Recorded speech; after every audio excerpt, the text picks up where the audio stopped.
Thinking of switching phones? Need to secure your GCash? Or just want to break free from your current registered number?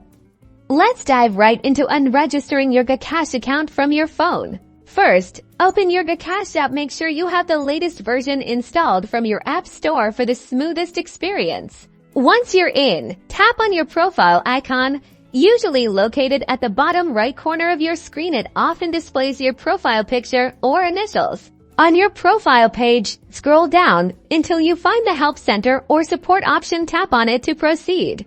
Within the Help Center, look for options like Account or Troubleshooting. If you can't find a direct Unregister option, look for topics related to changing mobile number or account termination. These options often lead to the unregistration process. Now, this is where things might vary depending on the GCash update. You may need to chat with a GCash representative. Initiate a chat and explain that you want to unregister your account from your current mobile number. They will guide you through the necessary verification steps, which may involve answering security questions or submitting identification. Be prepared to provide accurate information and a valid ID if requested by the GCash representative. This is crucial for security purposes and to prevent unauthorized access to your account.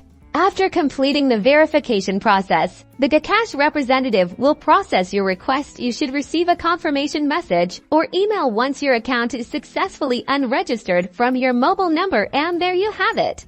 Remember to keep your GCash account secure and only unregister when necessary. If you are switching to a new number, follow GCash's official process for updating your mobile number to maintain your account. Stay safe and manage your money wisely.